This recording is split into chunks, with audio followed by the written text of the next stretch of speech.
Yung ibang magulang, dinadala yung anak nila sa eskwelahan. Pero yung anak ko, sa Camp Crame. Ang Nutrition Foundation of the Philippines o NFP ay isang non-stock, non-profit organization nagtatrabaho towards community nutrition at ang aming focus ay nutrition education. Tuturo kami ng mga mag-aaral sa professional nutrition and dietetics. And then meron din kaming technical assistance, dun yung nakikipartner sa amin para magtayun o mag-establish ng mga nutrition programs. Ang aming flagship program is Nutrition and Health Kit Class. Under po kami ng Nutrition Foundation of the Philippines po. Dito po sa Crame, sa area ng PNP, kami pong 4 yung napiling MC dito po. Priority po namin, anak po ng mga NUP at saka ng kapulisan po kasi sila po talaga yung beneficiary po daw nito. Tinitrain namin yung mga nanay sa community para magturo ng nutrition. Na-train kami na po yung naging mother coordinator nito. Hanggang sa 10 years na po kami. Nuturuan po namin sila ng tungkol sa nutrition tapos yung may konting academics din po na ginaan namin. Paanong mag-ano ng pagkain para maging malusog yung mga bata. Yung mga impoverished people nakikinabang dito na naniniwala sila na itong mga taong na-train ng NFP ay makakatulong din sa kanila. Sa akin po na hindi natapos edukasyon, malaking bagay po na binigyan ako ng pagkakataon.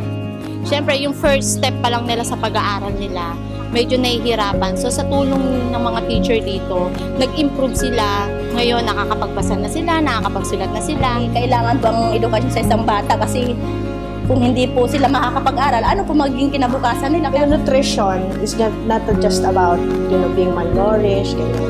Kapag hindi kasi healthy yung population mo, meron kang weak manpower. Ka na tinatawag.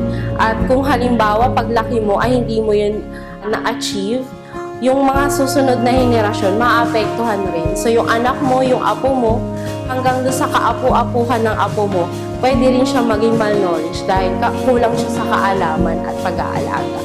This kind of situations, I want to see change. I want to see people change their lives from being poor to improve life para matulungan mo yun sila na matulungan din ang ibang tao matulungan.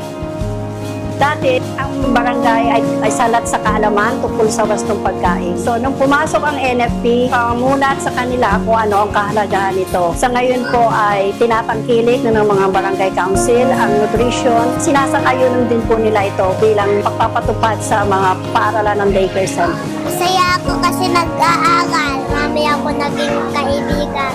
Marami ako natutunan. Even though you're poor, I believe that everyone has the right to good nutrition.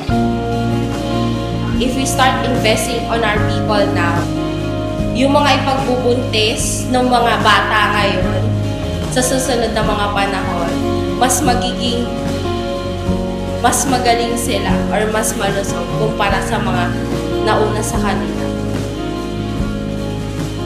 Dahil sa Nutrition Foundation of the Philippines, natupad po yung pangarap ko, nabuo yung pagkatao ko. So, sa pamagitan ng pagtitraining seminar, natuto na akong makihalubilo. Natutunan ko rin kung ano yung mga dapat at hindi dapat na gawin ng isang bata at gayon din ang kanilang mga magulang. Dahil sa NFP, may mga bata po kami natulungan at may mga batang natuto at sana mas marami pang batang matulungan ang NFP.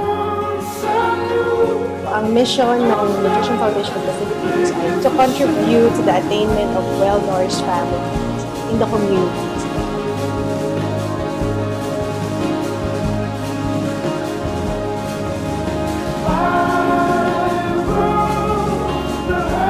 Masaya kami. Marami kaming tutunan. Masaya sa klase. Marami salamat! Salamat! Maraming salamat po!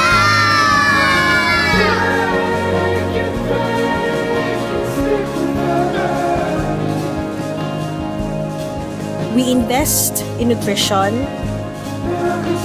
We invest in the economy.